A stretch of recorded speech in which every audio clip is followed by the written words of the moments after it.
सद्गुरु, पराय स्त्री या पुरुष के साथ शारीरिक संबंध बनाना, जिसे व्यभिचार कहते हैं, इसके बारे में आपकी क्या राय है?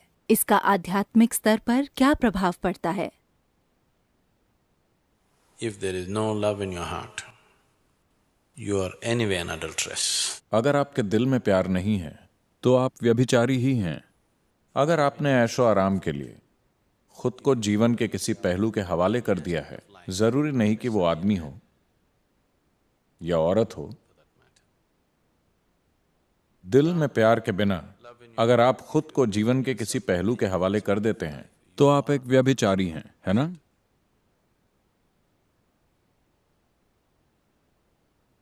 तो क्या मैं व्यभिचार के खिलाफ हूं? हाँ, उस मायने में हाँ, हर पहलू के साथ।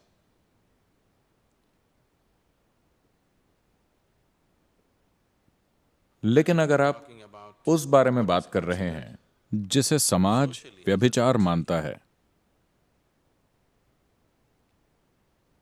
तो ये उस व्यक्ति पर है, और जो भी काम आप करते हैं उसका एक नतीजा होता है। लेकिन अधिकतर लोग जब नतीजे सामने आते हैं वो उन नतीजों का सामना करने को तैयार नहीं होते, लेकिन उन नतीजों का सामना किए बगैर ही वो ऐसे हालात चाहते हैं जिनका वो मजा ले सकें।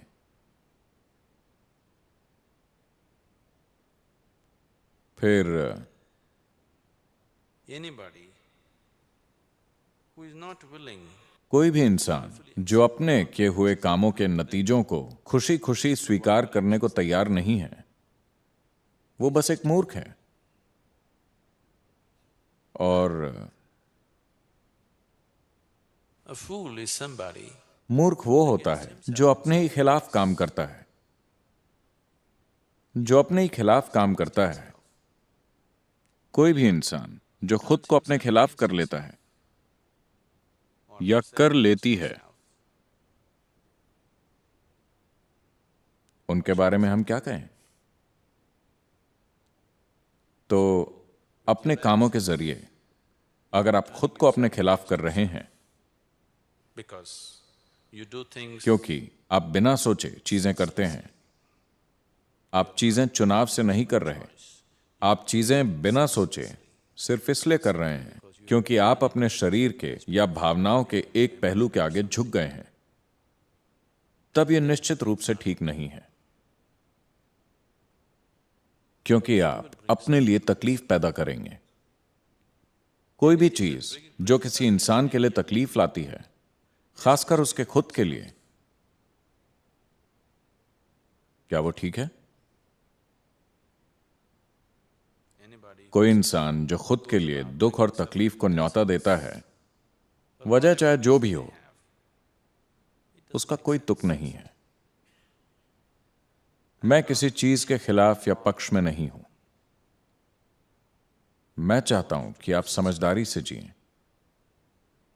जिसमें भी आपको सबसे ज्यादा समझदारी लगे, आपको वही करना चाहिए। क्या यह गलत है, क्या वो गलत है, मुद्दा यह नहीं है। क्या आप अपना जीवन समझदारी से जी रहे हैं? सवाल बस यही है। or are you a slave of something? या क्या आप किसी चीज के गुलाम हैं और मेरी सहमति लेने की कोशिश कर रहे हैं अपनी किसी बेवकूफी के लिए? नहीं, मैंने न तो किसी काम के लिए मंजूरी दी है और न ही नामंजूरी दी है। As long जब तक आप उस बारे में समझदारी से बर्ताव कर रहे हैं जो आप कर रहे हैं। नासमझी भरा जीवन पाप है ना? अगर आप समझदारी से जीते हैं, इस तरह से कि ईश्वर भी आप पर गर्व करे, तो ठीक है। if you've just given into अगर आप बस झुक गए हैं अपने शरीर के या भावनाओं के या मन के तरीकों के आगे और अपने ही खिलाफ काम कर रहे हैं, तो यह समझदारी नहीं है। तो ऐसी बेवकूफी, क्या यह गलत है? मैं ये भी नहीं कह रहा हूं कि यह गलत है, यह बस बहुत सीमित और बेवकूफी भरा है। मैंने अपने जीवन में कभी किसी चीज को सही या गलत नहीं कहा है, लेकिन जो भी चीज सीमित या बेवकूफी की हो वो करने लायक नहीं है। तो मैं कहूंगा कि व्यभिचार करने लायक नहीं है। क्या यह सही है या गलत? मैं कौन होता हूं जीवन की किसी चीज के बारे में फैसला करने वाला? मैं जीवन के बारे में फैसले नहीं सुनाता। But it is stupid and limited. लेकिन ये मूर्खतापूर्ण और सीमित है कि आप अपनी खुद की तकलीफ का कारण बने।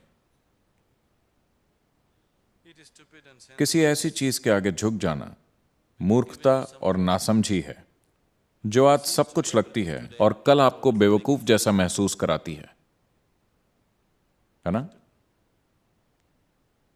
उस चीज के आगे झुक जाना बेवकूफी होगी जो आपको आज सब कुछ लग रही है और वही कल सुबह आपको खुद मूर्ख जैसा महसूस कराए, किसी दूसरे को नहीं। That is a senseless way to live. ये जीने का नासमझी भरा तरीका है।